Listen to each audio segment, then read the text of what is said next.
जय जगन्नाथ स्टूडेंट्स स्वागत करुछि रश्मि ट्यूटोरियल को। तो ये वीडियो रे आमे सिटी एंट्रांस रो रिजल्ट विषय रे कथा हबा। आपण मानकर जो गतकाली स्कोर कार्ड बाहरी से स्कोर कार्ड को लेकिन कथा हबा, कट ऑफ विषय रे कथा हबा। कहीं आपण मानकर बहुत सारा पिला मानकर टेलीग्राम रे मेसेज आसी कि मैम सिटी रो कट ऑफ केते जीवो। तो भिडियोटी को शेष पर्यंत देखिए। सिटी विषय रे आपण मानकर जहाँ भी डाउट अच्छी माने कट ऑफ को लेकिन स्कोर कार्ड को लेकिन ये वीडियो देखला परे आपण मानकर सबू डाउट क्लियर हो जिवो। तो चलतु भिडियोटी को स्टार्ट करबा। ता पूर्व समस्ते गोटे गोटे शेयर कर दियंतु। तो आपण माने जानिथिबे ए वर्ष आपणकर नॉर्मलाइजेशन मेथड रे रिजल्ट पब्लिश होईची।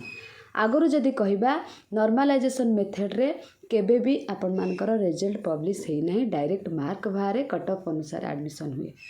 ए वर्ष प्रथम थर पई आपण मानकर नॉर्मलाइजेशन मेथड रे रिजल्ट पब्लिश होईची, जोथिरे की समस्तंकु र स्कोर जणी दिया जाईची। केतेटा भूल करिसंती केतेटा ठीक करिसंती सबु सेथिरे मेंशन अछि। एइथिपाई एथर आपण मानकर नॉर्मलाइजेशन मेथड रे रिजल्ट पब्लिश होईची। काहे कि ना सीबीटी मोड रे त आपण मानकर एग्जाम हेतिला, को शिफ्ट रे आपण मानकर मॉडरेट लेवल रो क्वेश्चन थिला, तो केउ शिफ्ट रे इजी थिला आ केउ शिफ्ट रे आपण मानकर बहुत हार्ड भी थिला। तो सेथिपाई एथर आपण मानकर नॉर्मलाइजेशन मेथड रे रिजल्ट पब्लिश होईची। नॉर्मलाइजेशन मेथड रे जो रिजल्ट पब्लिश होईची आपण मानकर जो स्कोर कार्ड आसी जाईची, जदि कहिबा आपण मानकर तो नॉर्मलाइजेशन मेथड रे कौन होबा ना से माने देखिबे आकुरासी किए मेंटेन करिछि, अधिक किए ठीक करिछि। ठीक अछि, भूल जे अधिक करिथिबो ना ताकू से माने नेबे नाही, तेनी कि से अधिक मार्क रखिथिले भी किछि आवश्यक नाही। जदि आकुरासी मेंटेन करिकि अधिक मार्क्स माने जो पिला रखिथिबो सेही पिला मानकू से माने नेबे। हैला कट ऑफ केते जीवो एबे आमे से विषय डिस्कशन करिबा। आपण माने निज निजर देखि देइथिबे, माने र स्कोर कार्ड रे देखि देइथिबे कहार केते र स्कोर रहउची निश्चित कमेंट सेक्शन में कमेंट करिवे। ता द्वारा आपण मानकर इजी हबो कट ऑफ कहबा पई। तथापि लास्ट ईयर कट ऑफ को नेकी ए वर्षर एग्जाम को नेकी आपण मानकर जहार जेते मार्क्स सब मते काली टेलीग्राम चैनल ले शेयर करिसंती, तो सेटा ऊपर मु आपण मानकर सेते भी डिस्कशन करिवि। जदि कहिबा आपण मानकर साइंस पिला मानकर जदि आपण माने जनरल बा यूआर पुओ झियो मानक कथा कहूची, जदि 40+ आपण माने रखी छंती ताहले आपण मानकर को कॉलेज रे भी एडमिशन हे जिवो।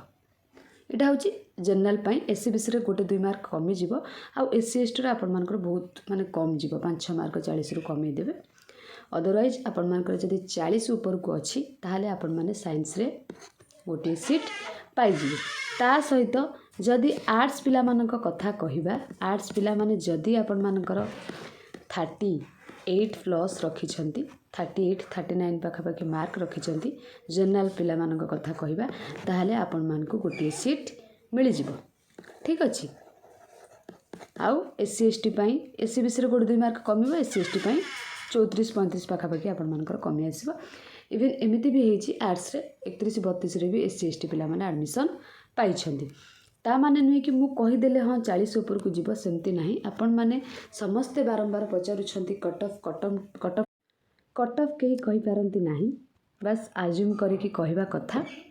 तो माने नुहे कि से 40 जीवो, बस लास्ट ईयर कट ऑफ आपण मानकर ए वर्षर मार्क को नेकी मु कहिची। आपण माने जदि आरी ऊपर को रखी छंती ताहले आपण मानकर गोटे गोटे सीट निश्चित थुआ। ता माने नुहे कि जे कम मार्क रखिछि हबो नाही, सेकंड सिलेक्शन अछि, तापर लास्ट को आपण मानकर स्पॉट एडमिशन अछि।